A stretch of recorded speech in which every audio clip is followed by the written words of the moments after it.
You are listening to episode number 66 of the AlaREIA Masterclass podcast. Hey, what's going on, everybody? It's Brian Trippe. I'm here in beautiful Birmingham, Alabama. So glad you decided to join us today for another episode of the Masterclass podcast. We are Alabama's only real estate podcast. We bring in a lot of local guests, but we also sometimes like to get an outside perspective, and sometimes we go national and get some guests on throughout the country. So that's going to be the case today, and we're going to get to our guests in just one second. I want to just make a few announcements like I usually do. Guys, if you're not coming to our REIA meetings, you're really missing out. We're bringing in some of the top names in all of real estate to come and speak to you guys and teach you real estate. Obviously, we have some local guys too, but we're always the second Thursday of every single month. We meet at the Embassy Suites Hotel in Homewood, downtown Birmingham. We get started around 6 o'clock, so you definitely want to check that out. We've got some great guests coming up. Jeff Watson, who is a national real estate attorney, is coming in May, and then the one and only Tom Kroll is coming to speak to us in June. So that's going to be a really, really awesome time. You can't afford to miss that. Also, every quarter, every 3 months, we do a big workshop. We do a big retreat, teach you guys how to invest in real estate right here in Birmingham. We go over wholesaling, fix and flip, buy and hold, where to buy. We do a Birmingham market analysis we spend about 3 hours on that at the beginning of the very first day. If you've never been to that and you live here and you're local, or you just want to learn more about Birmingham real estate, you definitely need to come check it out. You can just go to AlaREIAworkshop.com. It's ALAREIA, AlaREIAworkshop.com. You can get signed up and registered right now. Our next one's going to be in June, so you definitely cannot afford to miss that. Actually, it's going to be May 31st, June 1st, June 2nd, so you cannot afford to miss that if you've never been. We've sold it out every single time we've had it, so you definitely want to go and get registered now. So without further ado, I want to bring in our guest via Skype. We have Mr. Beau Hollis. How are you doing, Beau? Doing great, Brian. That's awesome. Beau is in Louisville, Kentucky. His company is Louisville Wholesale Houses.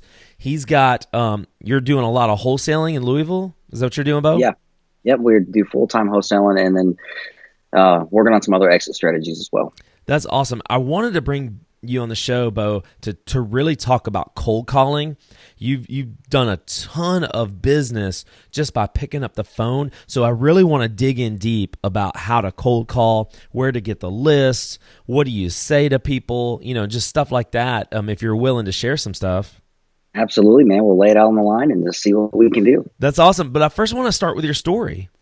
How did you get into real estate, Beau? Oh man, that's a really good question. Before I got started into real estate, I ran a life insurance agency. I did final expense life insurance, and for about 3 years, I owned an agency, and I had about 25 agents that worked for me. Wow! And we did door-to-door sales for final expense life insurance. So for 3 years, I knocked on doors every single day, and we went out there, and all we did was talk to people. We would go knock on their door, and knock, knock, knock. Hey, my name is Beau. And I would have my spiel that I would say, and we would talk about their needs and kind of their what they're trying to do with their life insurance. And I would sell life insurance, and we would sell a lot of life insurance. And then I got kind of burnt out in that, and I was tired of doing that because, if you've ever done door-to-door sales, it is a kick in the gut every single day. It wears on you, yeah. Yes. So one day I was mowing grass and I was listening to the book Rich Dad Poor Dad. I think this is every real estate investor story, right? But I'm not making this up. So I was really listening to Rich Dad Poor Dad, and I decided that, hey, I need to get some assets. And I called a buddy, and he told me to actually listen to a podcast about some real estate investing. And one thing led to another, and I decided that I could do it. I was like, I know I can do this. If I can knock on a door, I know for a fact I can wholesale a house. Beau, what year was this? How long ago was this? This was the spring of 2016, actually. Okay, so this is not that long ago. This is like a year and a half ago. No. I never had bought a house before. I had never done any type of real estate deals, nothing. I'd never done anything. So your story, so you're a young guy too. Yeah, I'm 33 right now. So you're a young guy, and you were doing insurance for a long period. Built a big agency, knocking doors. I want to ask you about that because there's a lot of, you said there's some successes, but there's also it can wear on you knocking on doors like that. What did that teach you that you could actually take over to the real estate business? Oh, the number one thing that I learned from door knocking is that I learned how to deal with rejection. Dealing with rejection is a really, really big deal when you're talking to a lot of people in bulk, is learning how to deal with rejection. And then number two is learning how to follow up. That was a huge thing I learned about, is how to properly follow up with people to actually get a sale or get a deal. That was two of the big things, is dealing with rejection and dealing with how to follow up with people. Give us a tip for the ones that are listening right now. How do you deal with rejection? So you have to categorize it, I think, is of your overall big picture. It's like when someone tells you no, what that means is you have to translate it. It's something, you're not answering a question properly, that you're not fixing their problem. So when they say no, it probably means something along the lines of, not right now, I'm busy, I'm watching TV right now, I don't want to talk to you. Those type of things. If you're just really getting down to the personal, like the psyche of the person that you're dealing with, they're probably busy and they just don't want to deal with you. So when you're dealing with rejection, it just means not right now, or come back later. And a no, just basically, you're getting down to brass tacks, it just is one step closer to a yes. So you have to take that to make a psychological shift of, hey, I'm almost to my next yes. So keep getting through the no's to deal with, okay, I'm about to hit the next one could be a home run. The next person I talk to, it could be the biggest deal of my life. For sure. So take the shift of, it's rejection, to I'm getting close. Yeah. No, that's a good tip. And so the no might not necessarily mean no. It may just mean not now. Not right now. So that's why you develop a follow-up campaign. I do want to talk about follow-up, because I think follow-up's very important. But let's talk about that when we start talking about the real estate stuff. So you got started in real estate just the summer before last, right? The summer of 2016. Totally. I've kind of heard your story beforehand that you didn't have success in real estate right off the bat. No, I didn't. Tell us about that. Yeah. Yeah, I didn't. I had gotten started, and a lot of people, they had, sent out direct mail and all that kind of stuff. And I was successful in my business where I was at. I was making good money and I was happy, in the sense of, on a financial level, I was making good enough money. I didn't make the change because I was broke. I made the change because I needed to do it for my family. I needed to make a change. So I was scared to get out there and try something new, because you got these guys doing direct mail, you got guys doing bandit signs, you got guys cold calling, you got guys doing tons of different things. And then I get out there and I'm just going to do bandit signs. So I put out my bandit signs and I just got scared. What if I go all in this and I do this and I am a failure? Mm-hmm. I was really, fear had totally captivated me. And I was like, yeah, I'm just going to quit. I'm not going to do this anymore. And I just decided that I probably was going to walk away. I made a phone call to a mentor. He was like, what are you doing? No, this is, keep going, don't stop now. And I decided just to keep going. And that one little talk from my mentor helped me out a ton. Yeah. So let's talk about that though. So up until that point you had that talk, how long were you in real estate? Oh, like a month, not long enough for it to even matter. Looking back, I just I was more fear of failure than it was of actually tough in real estate. It wasn't tough. It was just me afraid that I couldn't hack it, and me really dealing with failure. Beau, at this point, had you quit your other job? Or no, you were trying to do both? Psychologically I had quit, but physically I was still going to work. Okay. So you had your talk with your mentor. Obviously he had to have given you some strong words. How'd the talk go? He was like, dude, what are you doing? He's like, I know you can do this. He was like, why in the world are you going to quit? And he was like, that the other thing that you told me wasn't your life goal, and you got to stick to your why. And it just really hitting home with me on my purpose and my reason for my change that I wanted to make. He was like, go out there and do it and get the deal. Quit making excuses. Mm-hmm. And so I was like, hey, I got to be a man of my word and get this deal done. So that I was about to ask you what switched. It was just you felt like you had to be a man of your word? Yeah, just like being like, hey, I got to be true to myself because I know I can't go back Yeah. because I was just so mentally done with the insurance. So I just had to make a change, and me just being real with myself, saying, hey, I know I can do this. For sure. And then So having that accountability, say it one more time. I'm sorry. of Yeah. speaking into my life was massive. Oh, I think accountability is enormous in this business for sure. And especially when you get started. It was true for me, and it's true for a lot of people. The first deal is usually the hardest one. Absolutely. Absolutely. It was really tough for me to sit there and, try to figure out a lot about this and try to learn, and then not, to take action and do it and not try to learn the whole entire picture of the entire real estate process, because man, you're not going to ever learn all that before you get started. So that can be very overwhelming. So Yeah. what I did was I just went and put out bandit signs, and that's how I got my very first deal. So tell us about I was going to ask you, so your very first deal you got from a bandit sign call. Yep. Take us through it.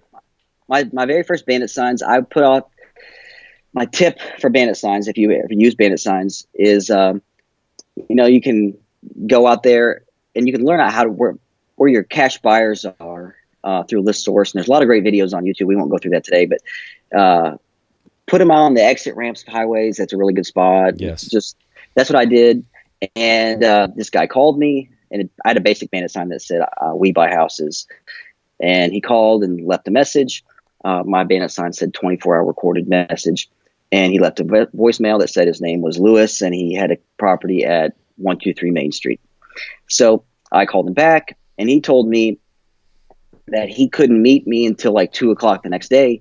And I told him, well, man, I really am busy. Can you meet me like at 9 o'clock in the morning? Just to kind of pressure him to, because I don't know if he called 10 other bandit signs. Totally. I needed to get there. That's a good tip. So I said, man, I really need to do it. Can you meet me at 9 in the morning?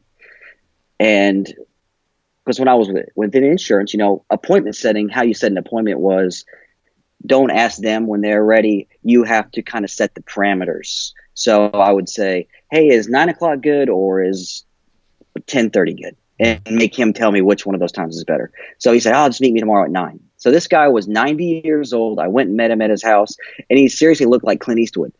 Like, really, I was like, walked in, I'm like, you're 90?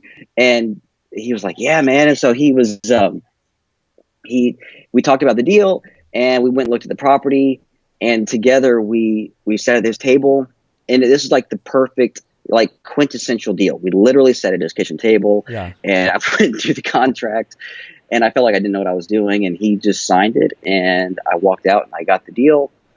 And how'd you find the buyer? How'd you sell it? I met the buyer at a local REIA group at our REIA.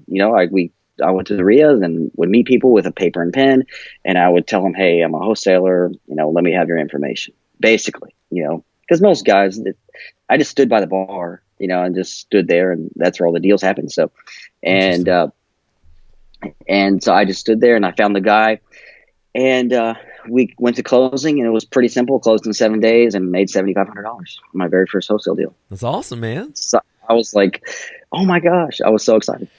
What did that do for you mentally? When I got my very first check, you hear the phrase laughing to the bank. I was like, oh my gosh, I laughed all the way to the bank. And I couldn't believe that I actually had done a deal. It unlocked in my brain that, hey, this is repeatable. I can do this over and over again. It's just a numbers game from here.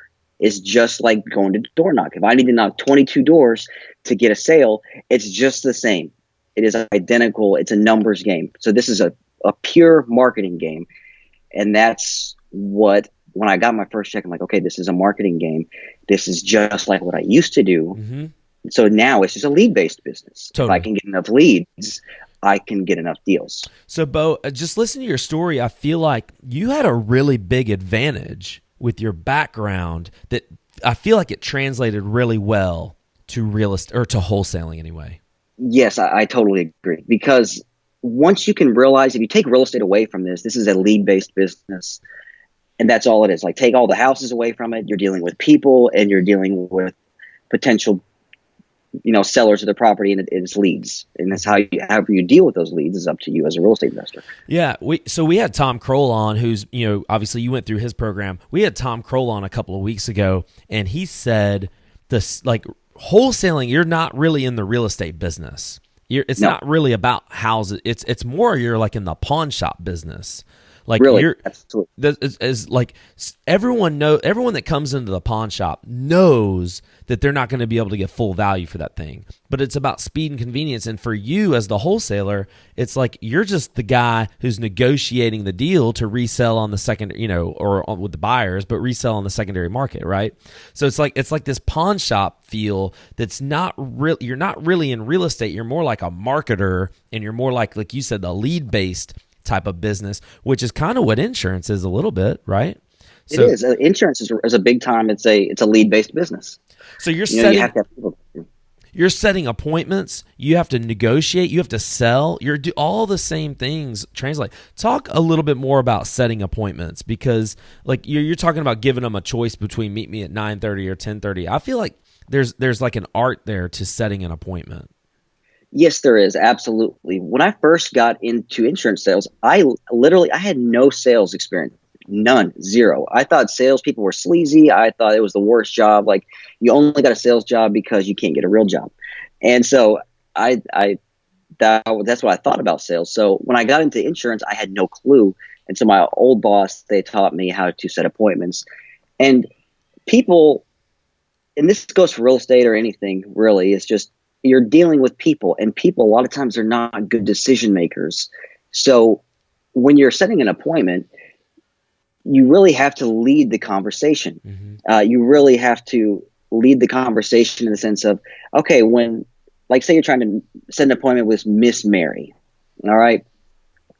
You're going to be like, hey, Miss Mary, I've got tomorrow at I can do 2:00 or I can do 4:30, or you can phrase it in the sense of, well, morning, afternoon, or evening will work best for you. And then they say, okay, afternoon is good. Okay, I've got a 1:00 or a 3:30. Which one of those is best for you? That way you're kind of leading the conversation. Mm-hmm. Because if you don't, they're going to tell you, if you say, hey, when's good for you? How about next week? Right. That's very open-ended, and it doesn't really lock them down when they're not busy at all, because most people, they work, they've got kids and ball games and all that kind of stuff to go to, but they don't live in a locked in schedule. They don't use calendars. They don't live like probably you or I would live. Right. We at 11:00 today, we've got to do this. Yes. They don't live like that. So if you lead them, a lot of times they will follow your leading. So my best advice is just to even if you don't have a busy day, right, throw out a time like, hey, this is the time I've got available. Yeah. Because they're going to probably be like, 1:30 won't work, but can you do 3:30? They will think about their day. That's right. You're forcing them to make a choice. And that's what you ultimately are trying to do in appointment setting, is forcing people to make a quick decision when otherwise they would not. So I agree with you 100%. And I use this on my wife. So if I were to say, where do you want to go eat? It's a never ending, we can't figure it out. You never eat. We'll never eat. But if I say, do you want to go to Chili's or the Japanese steakhouse? And I've given her a choice, and then she may not want to do either one of those, but then she'll say, let's do McDonald's. Not that my wife eats at McDonald's, but it kind of forces her brain to do something where she is narrowing in and she's focusing and she's going to give an answer. Yes, so that's what you ultimately want, is an appointment set. You just wanted an answer quick right now. You want to cut to the chase and get an answer right away. For sure. And I love what you said when you first mentioned it is, the guy said he could meet you at 2 or that afternoon, and you forced him to meet you even earlier. Talk about the importance of that. I think you mentioned that you didn't want another wholesaler to sneak in there on the appointment. Yes, I said that for a reason, because there's say that you could go to a street corner and there's 3 bandit signs there. Well, say Mr. Smith stops there and he gets my number, Jim's number, and Tom's number, and he calls all of us. And the other 2 guys, they don't answer their phone, and I answer my phone. Totally. And then he calls me, and I tell him I can meet him at 9. But the other wholesaler, he finally gets a hold of him at 9, and he sets an appointment at 2. Well, if I get there the first thing in the morning and get that contract locked up, the other guy, he calls him back and say, hey, I already sold the property. Well, that actually happened on this deal. that happened on this deal. Another wholesaler who was an acquaintance called me and was like, "Hey, were you going to this property?" And I said, "Yeah." I was like, "I got the deal." He said, "Man, I had an appointment at 3:00 that day." Man. And he dogged me hard on getting the deal, really. But That's really I'm awesome. so glad that I pushed for this guy, and he was really kind of pushing back. I'm like, but when you push back, I really was doing it in a friendly way. "Hey, man, I really got some of the things I got to do. I really like your property. I would love to swing by. Can you just kind of squeeze me in? Just, it'd take only a few minutes." Mm-hmm. Just That's phrase great. it like that. That's Just a great nice. tip. And then another thing you said earlier that I also think I've never tried this. This might be something I need to at least test. Is I put the phrase 24-hour recorded message on my postcards, but I do not put it on a bandit sign. Talk about why you decided to do that and what kind of effectiveness it's had. I decided to do that, number one, because when I first started, I didn't know anything that I was doing, and a friend of mine told me to. And I didn't know why. He just said, "Do it." And I said, "Sure." Have you tested against it? But now, yes, now I know why. So the reason why, besides me just taking action and doing it the first time, now the reason why is that when you have a 24-hour recorded message on there, you're going to get tire kickers who may want to sell their property, but they don't want to call like a 1-800 number, 888, and they just don't want to. They think in their mind, their psychology is, "Oh my gosh, my house is so terrible. It's full of so much junk. I'm so embarrassed, and I don't want to go to the professional route."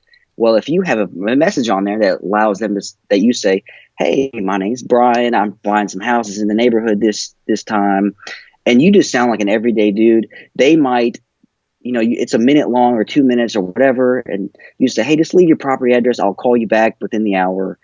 And we'll talk about your property, and if we can make a deal, great. If not, we'll just be friends." Something along those lines. Just be real, low key about it, instead of being like, "Hey, we're buying houses in the neighborhood." You are going to get people who possibly want to sell their property who are embarrassed to leave a message, and then number two, you are screening out the non-motivated sellers. Mm-hmm. Only someone, if you're thinking about this, who drives in the road and stops and says, "You know what, I'm going to call that sign." Only someone who's highly motivated, more than likely.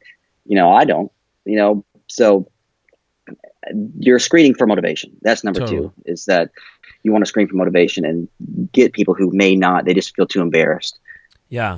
And when you say, so that's why we do it on the postcards. I never thought about doing it on a bandit sign, but there are going to be inevitably be people who are not going to want to call into something like that because of that factor, and they don't necessarily want to talk to anyone.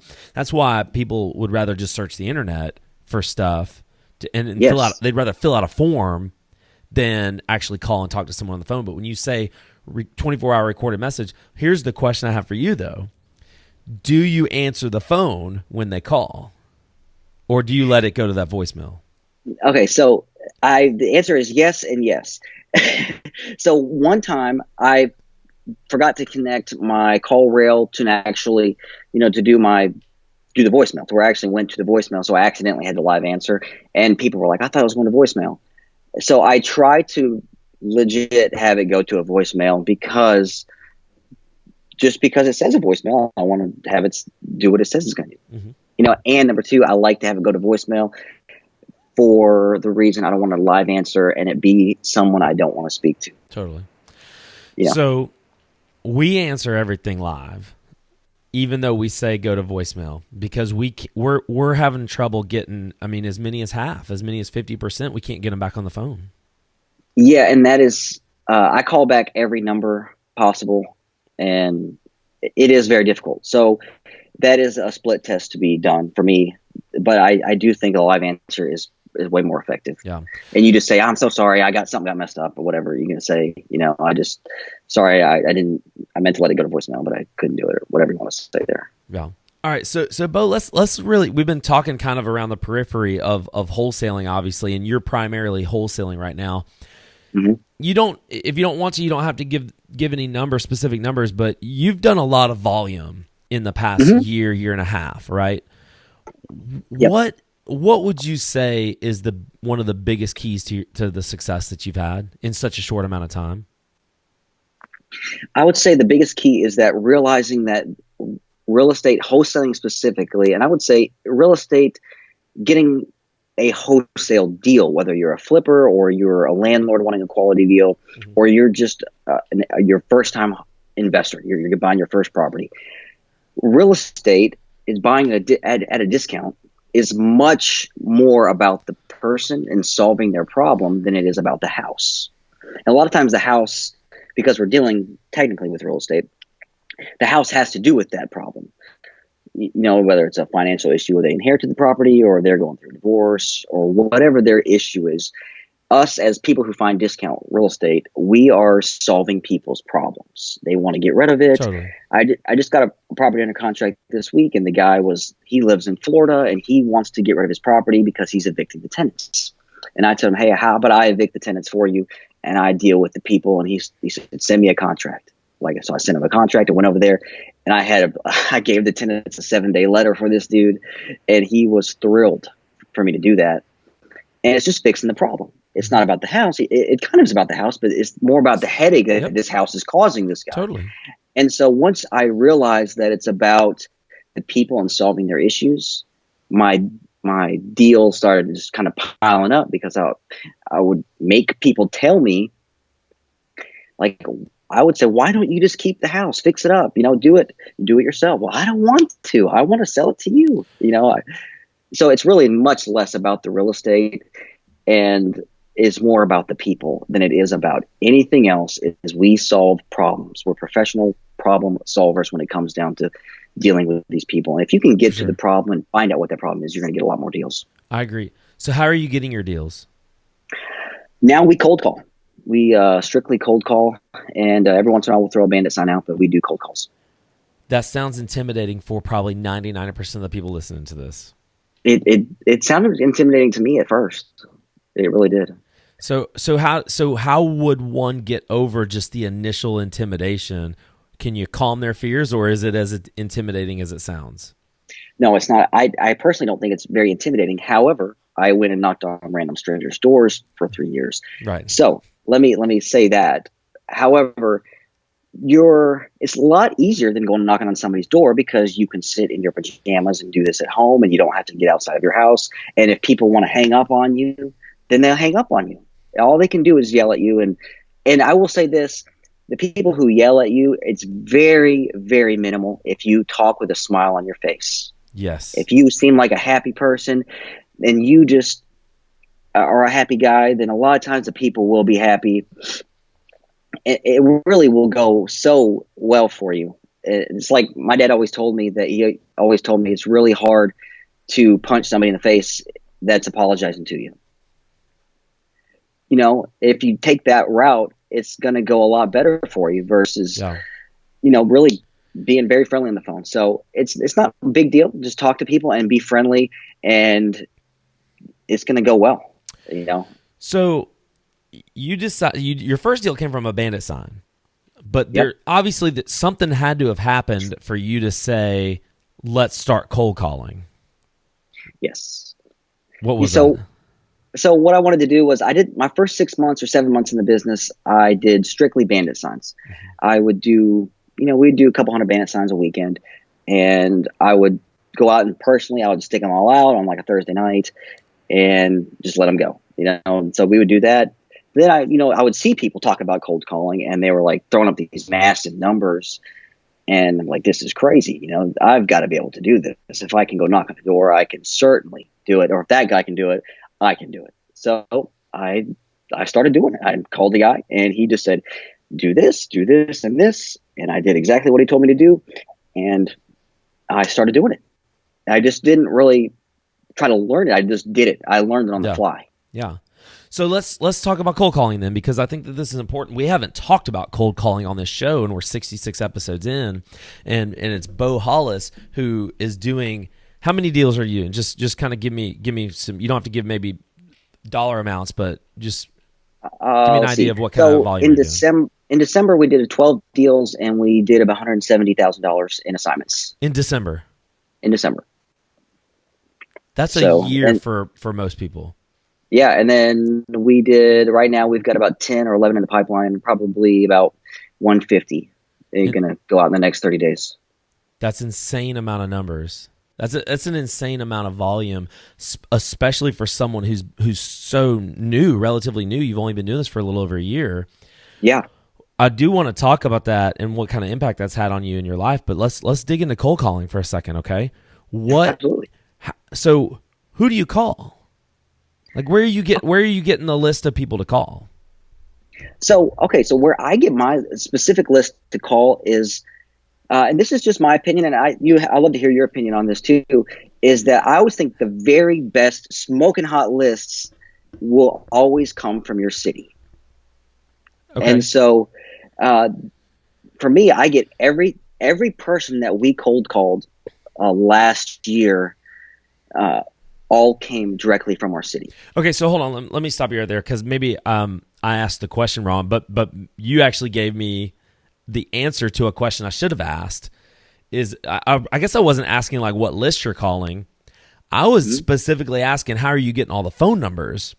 But now we're list. Yeah, I think so. It sounds to me like you could get any list. You could get any list. Absentee owner. It could be list from a city, evictions. It could be tax delinquent. It could be weed liens or grass liens and stuff like that. Any list. Yep. What do you do with that list, and how do you get numbers? So what I did was that you can go on a website called Upwork, and you can make it's like a job posting, like for a virtual assistant. Yep. Yeah. You could post an ad that say, I want skip tracing done in bulk. And you will provide the list, like say it's a list that you're going to direct mail. And it's going to be the same list. You're going to upload it list. You're going to ask for a VA who is proficient in skip tracing. And that person, you want them to be able to do a 5,000 piece list. I'm just giving that as an example. A 5,000 piece list, and you want them to do it in 24 hours. You want them to get it done. You don't want to wait a week and a half. So those are just kind of some of the parameters, and you want them to use either a service called LexisNexis or something called TLO. How do they get access to those though? You would want a VA to make it simple and not get down into the real techie details. You want the VA to have access themselves, and not you personally having access, because then you're getting into a whole nother business model. Totally. Yeah. So just make them outsource that and put it on them, and be a hardcore negotiator when you're negotiating with these guys. Tell them that you want it done for 20 cents a lead, a name. 20 cents a name in 24 hours. Yes. Wow. Now the likelihood of you getting it done in 24 hours, it's possible, but just be hardcore about it, because sometimes these guys are doing it a lot for other people, and just tell them it's a big priority. You're going to send them a lot of numbers. If you send out 20,000 mail pieces a month, think if you're going to save money by cold calling them, so you might get it done for 17 cents. It's possible. It is definitely possible if you're a hardcore enough negotiator. So you're not sending mail to these people as well. You're only getting phone numbers. So if a postcard's going to cost me, less than 40 cents, like 34 cents, say, for the postage and for the printing of it, and I can maybe get 20 cents a lead by getting phone numbers, that's if I'm going to cold call them. So let's talk about that for a second. All right, so you got your list with however 5,000, however many you're doing phone numbers. Do you use a dialer? Yeah, I do. Take us through the process. What do you do next? So what I do once I have my list and I have all my phone numbers, and I upload it into a dialer called Mojo Dialer. Yep. And the Mojo Dialer, you just upload an Excel spreadsheet, and it'll let you put all your data forms in there, like your first name, your last name, the property address, the city, state, and zip code. And it also, what's great about Mojo is it has Zillow links and Google links inside. So when it pops up, I'm talking to Mr. Brian Trippe, and hey, Brian, I see you got this property here at 123 Main Street, and you can actually click the Zillow link, and it will populate what do you think it's worth, whatever Zillow thinks it's worth, and whatever that means to you in your area. It could, just so you can see a general roundabout of, what houses are selling for. So you can then, if you want to get deeper into it, if the guy says, well, you're talking about it, and you can hit the Google Street View, and you can say, yeah, it's the yellow brick house. You could be knowledgeable about Yep. what you're talking about. Yeah, yeah. And so that is very good. And it just dials through. It just dials through. So you're not punching in phone numbers. It just is calling people. And when they answer the phone, their name pops up and the property they own. And you can just go into that script of talking to them about their property. So I've heard so I used to do this probably 3 and 4 years ago. I used to get phone numbers from a TLO. And when I was doing this, I've been told that there was like a complete overhaul of the system, but the numbers weren't working at all. I'm talking like 1-2%. How successful are these phone numbers at reaching people? I'd say in my experience, they're between 70 to 80% accuracy. That's awesome. Yeah, it's really good. That's incredible. See, that's been my pushback, is that I tried this and it didn't work. And I guess that something happened. Every phone number we got and we were calling was disconnected. Like, I'm talking like 75-80%. It was just disconnected. But that's not the case with what's going on now. No, not at all. What I do is I have my VA. I'll have them pull to do a little technical talk here.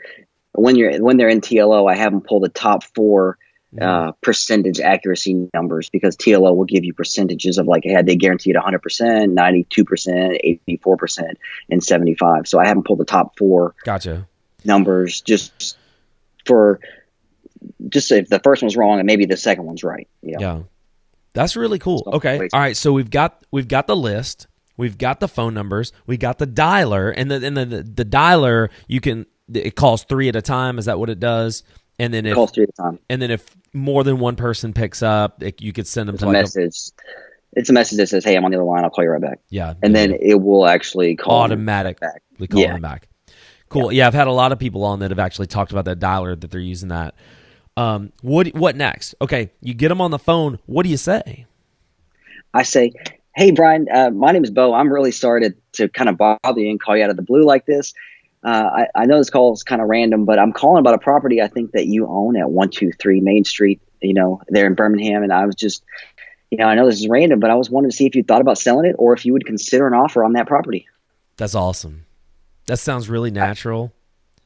I just try to be really like an everyday guy. I try to think of, okay, I don't like telemarketers, so I want to seem opposite of telemarketers. And opposite would be anybody who is not like, "Hey, Mr. Trippe, how are you doing today?" I want to be the guy who is like, "Sorry, I'm bothering you." Because if you approach it with it, "I'm sorry," people automatically they think in their head, "Well, I didn't do anything. You didn't do anything wrong. Why are you saying you're sorry?" So they're going to try to try to get you to stop being "I'm sorry." So I'll say, "I'm sorry to bother you," and then just try to be real. And don't be afraid of the ums and ands, and because you're just trying to be real, an everyday guy. It's just like the all shucks kind of approach, and just, look, I didn't mean to bother you. It's just, I just see here that you might own a property. Would you consider selling it? Have you ever considered selling it? Yeah, that sounds really awesome. Sounds really naturally. Like, I've heard there's one of my friends, Alex Pardo. I don't know if you've heard of him, and he's got the Flip Empire podcast. He's been on our show, and he's talked about this, about how to talk to people on the phone, especially that you're cold calling or someone. The last thing you want to do is, "Hey, may I speak to George?" You know what I'm saying? It just sounds like suspicious, and people want to hang up right away. They absolutely do. So I just try to keep it very real and just go with it, and then listen to them. If they say, they're only going to say a couple things to you. They're only going to say yes, no, maybe, or "How did you get my phone number?" That's it. That's the only things that they can say to you. And so answer the question. How did you get my number, Beau? Hey, Brian, I have another guy who works for me. His name is Brian. And what we do is we go through a lot of city records, and we try to buy properties in certain areas of the city. And your property fell into that category. And sometimes we get the right number, and sometimes we don't. And I guess we got the right number today. Okay, cool. That's awesome, man. I take someone to find you, man. And from there, like, give me some, and I know every market's going to be different. Every person doing it's going to be different. Obviously, you got a ton of experience doing this now for about a year now. Give me some numbers, as far as your success goes. 1 out of how many calls is going to be an appointment? For us, if we can talk to about 25 people, there's a highly likely that we will get an appointment. So it's taken, you got to talk to 25 people to get an appointment. Yep. But we're talking to, our goal is to talk to 100 plus 200 people a day. So you'll talk to 100, 150, 200 a day, and you're going to get 5, 6, 7, 8 appointments per day. That's the goal, is to talk to as many people. And then once we get those people to, some of those people may be follow-up, within those appointments. It may be, hey, next week because I'm going to have surgery tomorrow, yada, yada. Totally. Yeah, I want to talk about follow-up in a second. But just the percentage, the numbers there. How many can you get through in an hour? How many people can you talk to in an hour with that Mojo Dialer? Because I've heard that it saves tons of time. Oh, it saves a ton of time. So let me say this. It can dial, besides, because the talk to, it really is dependent on, sometimes I'll talk to 10 or 12 people in an hour. And then other times it'll be crickets, so it can call up to 300 an hour. It can call that many. But however many people answer the phone, that is another whole story. Because you might be on the phone for a minute and it not be anything, and then in the next hour you are just literally talking to people who every person wants to sell their house. Right. Well, Beau, listen, man, this is a lot of hard work. Oh man, I don't think it's really that hard. What's hard is going and knocking doors or digging ditches, man. That's tough. But this is, we could be doing that, but if you think about it in that, it's just sitting out and writing out a system, sitting down and doing it. Yeah. It's not that expensive, and sitting at home if you time block and say, hey, I'm going to turn off my phone from my other outside sources. I'm not going to get on Facebook. I'm going to time block, and from 10 to 1, I'm going to make phone calls every single day. If you do that, then you're going to be successful. That's what I was going to ask you. You're doing this every day. You don't have like 1 or 2 or 3 days a week that you do it. You do it every day for 2 or 3 hours. Yeah, we want to do it Monday through Friday. Monday through Friday. Yep. 9 to 5, or you're just a little window like that. Right now, we want to try to phone call for 40 hours currently in our business. Currently, right now, and I have one guy. His name is Richard, and he is my acquisitions manager. And his only job is to talk to people and acquire properties. Wow. That's awesome, man. That's really cool. So it's hard to kind of get the 40 hours in because, there's only 2 of us right now. So with going and talking to people and they actually want to sell their property, stopping what you're doing to kind of go and do that. So we're trying to work out the system to make the continuously talking to people like number one priority, and then I'll take care of the rest. So the guy you hired, does he only make cold calls, or does he actually go on the appointments that he sets? He goes in the appointments too. Okay. Yep. He goes on the appointments and he does all of that stuff. Now, do you pay him per like hour type of thing, or do you actually pay him when a deal closes and he gets a percentage? I pay him when the deal closes, a percentage of that deal. That's cool. Because he'll call, he'll set the appointment, he'll go on the appointment, he'll lock down deals. And I hired him. He used to work for me in life insurance sales, and I had trained him in that. And so I knew he was a closer. So it worked out just perfect. Very cool. That's awesome, Beau. This is really, really cool. A really cool strategy. It's obviously where I've heard so many people talk about how much success that they're having cold calling. Not only that, the average deal size I've heard is just blowing up. It's absolutely blown up when you cold call. I mean, double, triple and I've heard that from numerous people in numerous markets. And I've never done it, and it's definitely something I want to try to get my team involved with today. I want to ask you a couple other things before we go, though. I do want to ask you about follow up. So obviously, if you're touching that many people per day, you're talking to that many people in one given day, 100, 200 people. You've got to have some sort of system that you're putting these people into a CRM probably, and then you have a follow-up system. Can you talk about what you use and how you utilize that? Yeah, I would say that I really experimented with a lot of different things like InvestorFuse and Podio. And for me, I'm not a huge operation. We do large volume, but I don't have an office staff and I don't have all that. So I had to do what works for me personally and not try to keep up with the Joneses. So for me, the best thing that worked was keeping up with, can you hear me still? Mm-hmm. Okay, good. Yeah.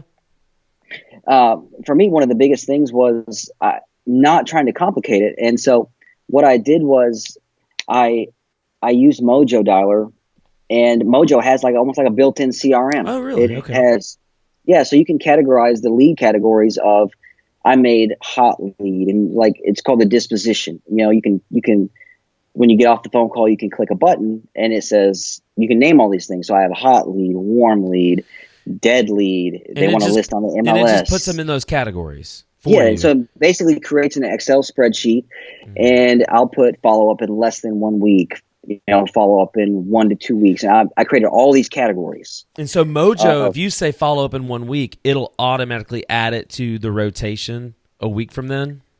Yeah, you can add it to a specific rotation, or if you have a VA, you can have your VA go in and export it and do whatever instructions you make. You can say, hey, the follow up in 1 week, you can have them give you whatever works for you personally. You can have those people do that for you. But we go in and we'll follow up in a week. And then I take really good notes on a piece of paper to, and then you take notes inside Mojo of what to do. And you can set an alert to alert you. Yeah. So Mojo is a big, big, big deal for us, is using that to follow up with people and then continuously follow up. It's like life insurance. People will be like, nah, it's not important to me. Throw me in the river, bury me in my backyard. I mean, all that kind of crazy stuff. Totally. But then we'll go back 6 months later and they'll say, man, my Uncle Jimmy passed away and he didn't have life insurance and the family was struggling. Now it's really important. So that's the power of follow-up, is that it may not be important today, but you have no idea the life circumstances that surrounds people within a 6 month period or a 1 year period. No doubt about it. Beau, finally, I really want to ask you this because I think that this is important for just the normal person, maybe the average person that's listening. Maybe you've done a deal or two, but it's really inconsistent with their deal structure or their deal flow. Everything you're talking about today takes a lot of discipline. Like, you're talking about getting up in the morning and picking up that phone, and I'm sure even for you, there are days where it's just like, oh man, I don't know if I feel like doing this today.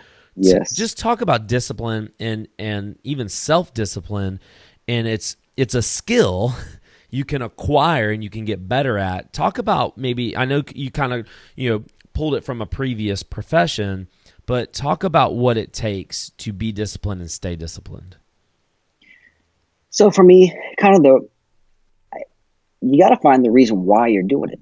If it's just to make an extra $10,000, then you will be,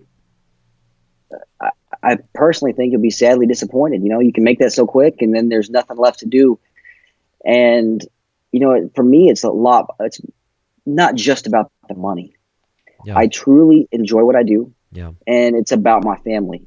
So I got 2 little boys, I'm married, and I love my family. And for me, it's about providing for my family every day. And I found that in my old job, it would, success kind of could be like a roller coaster, because a guy would sell a lot of insurance and he'd be MIA for a while because he had a couple dollars, and then he would have to come back and get back in the rat race and do it again. But I like chasing the deals more than I like chasing the checks, because I really find a lot of excitement in getting the signature signed.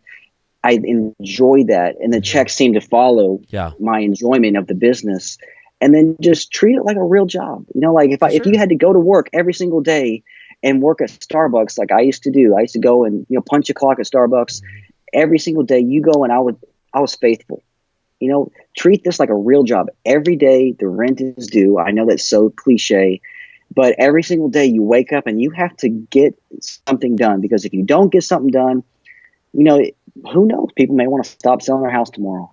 Just every single day, just wake up and make it your take it personally, like your business. You have to take it personal. Like no one else. It's not your responsibility to make my business run. It is my personal responsibility to wake up every single day and make this happen. Every day we all start at zero.